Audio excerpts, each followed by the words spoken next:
they do not see. And as I wrote more and more, the Lord gave me the insight, Bill, it's not just that counselees don't see things. Guess what else? Counselors have blind spots. I mean, this morning I was driving to work, and I was driving along, and I looked in my rear view mirror, or side view mirror. I thought, I'm good to go. And I knew I was going to be doing this teaching today. And thank God I looked over my left shoulder. Guess what was there? A semi-truck. Okay? So I want to do this teaching on blind spots. And the left side of this teaching identifies or emphasizes resistant behavior. And the right side is receptive behavior. First of all, there's unconscious reality. Now, I know that in your drawings, there's not much space up here. So whatever I put up here, feel free to put down in here. For those of you who are legalistic, as Paul would say, the Spirit of God will give you comfort. So here we go. Unconscious reality.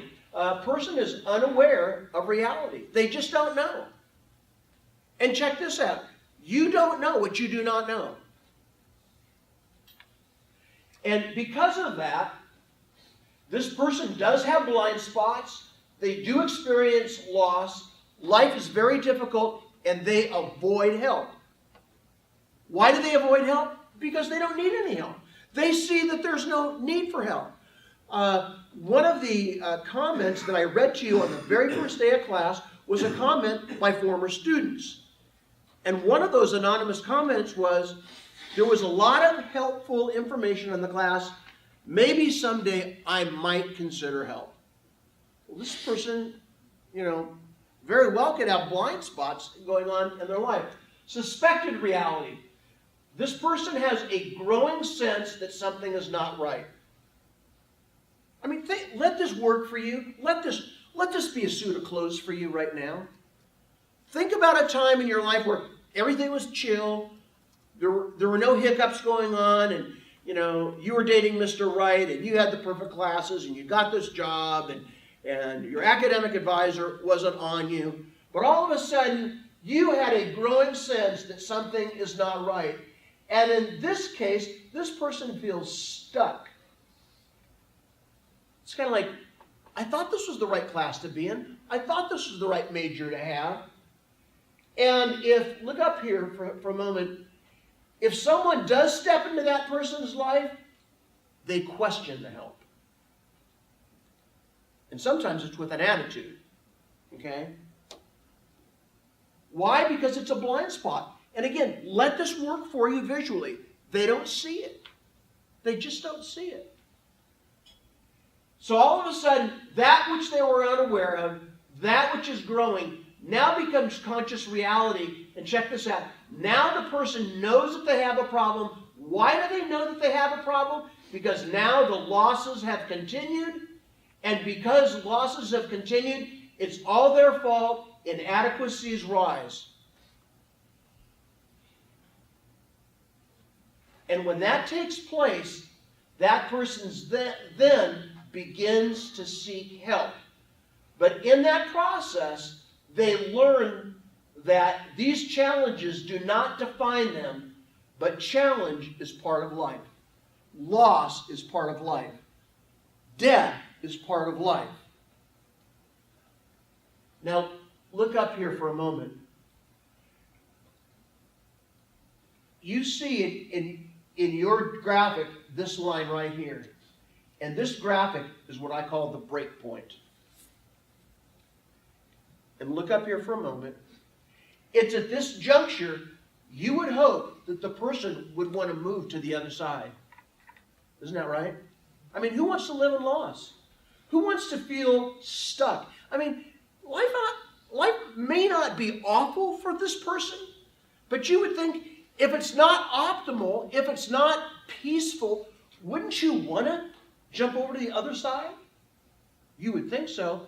But the reality is that some people, look up here, at the break point, some people will decide, kiss it off, I don't want to do it, and what do? They go back and they avoid and they reject help. Some people will do that. Listen to what I'm about to say. And when I teach on the Genesis model, we know that one of the aspects of the Genesis model is that in the beginning God creates, He speaks, He illumines, and when God brings light, it then says that God separates. And I want to tell you, there is a huge theology of separation. If you were to read Jesus' parables, many of them have to do with separation.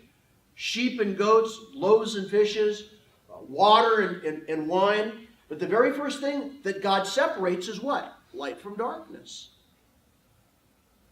And you're going to give that person an opportunity. Look up at the screen with me. You're going to give a person the opportunity to move to the other side. And I want to tell you that some people will say, thanks, but no thanks. And because of that, losses are going to continue to take place. And hear this, the losses will be bigger and will cost more. Alexandra. In the counseling setting, if you had a person who was doing well in moving from the resistant to the receptive, but then they didn't want to cross over to the receptive, what do you do as a counselor? Do you continue to see them and do you continue to help them through their losses? You said they're going to be bigger and bigger, but you're only human too. Or do you refer them to somebody? Is there a referral situation going on? Or do you just have to cut them off completely? How would you handle that? So here's the question. You've been in a relationship with somebody, and all of a sudden they know that life is not going well for them, and they want to move through this. And let's say in the counseling environment, you know of some ways for them to navigate their loss, their stuckness, and they say, thanks, but no thanks. So the question is, what do you do with that person? Any guesses on this? You let them decide. And they made the decision. I don't want to do that. That's what I'm saying. Is like, especially since we're doing like, you talked, this isn't this, but we talked about like how we're going to do like a solution. Yes. Thing. It's going to be like temporary. It's going to be like you see them in solution focused. You let them. They decide when their next appointment is. So you treat every appointment like it's the last one. So if they leave and they say, thanks but no thanks, I'm going to jump back to they're not going to say I'm going to jump back to unconscious reality, but they're jumping back to there. Right. Then that's just what they do. You're not forced to have them come back. They're not forced to come back to you. You just have to wait until they decide that they want to come back. You leave, at least in classical solution focused, you leave it up to them. Yes. So what do you do with the person who doesn't want to make any changes? What about an intervention, though? Some cases might call for an intervention. If they don't want to, getting people together, getting them to go, like the drug problem, getting them to go to rehab or something like that. Because some cases you might have to help them somewhat against their own will initially. And again, I'm going to say something here, and you're going to need to listen carefully. To force the movement to the right side is violating boundaries. You cannot force somebody to go to a place that they do not want to go. And they will lose more. And tragically, some people lose life. So you need, for those of you, and I would put myself in this camp, who have a significant mercy gift, you don't want people to go through a bunch of loss. But some people have to go through that. So, what happens over here on this right side? Notice that the language has changed a little bit. It's now committed competence. And this person now knows that they know. They have sought help. Life has greater meaning. And because of that, they have new direction and empowerment. And the reason that they have empowerment is that they have cooperated with a more seasoned voice. They accept direction and are beginning to offer help to others. But unless they have submitted, and if you were to look at your notes carefully, one of the issues that Christians struggle with is with authority.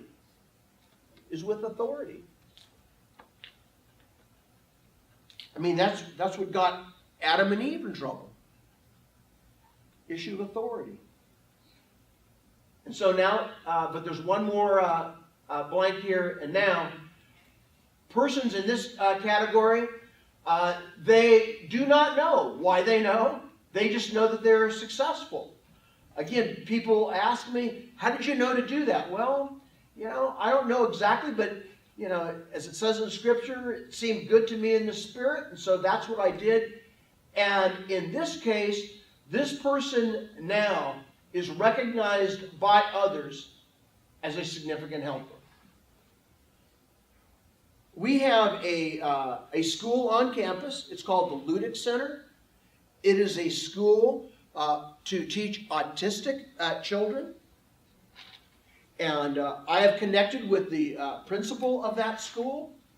And now she's asked me, would you come and be a counselor in our school to highly functional autistic children? Did I seek that out? No. But she's heard some Bill Effler stories, and now I've connected with her, and now that invitation has come. So what's happened here, there was a day when I definitely had unconscious reality in my life, but I choose to cooperate with the economy of God, and because of that, my losses essentially stopped, but now I have moved to this other side. I'm wanting you to be very aware that everybody in here, every single person in here, has a blind spot. Okay? Again, you don't know what you do not know. And that's why you've got to be functioning at a pace where only God can show you and speak into you.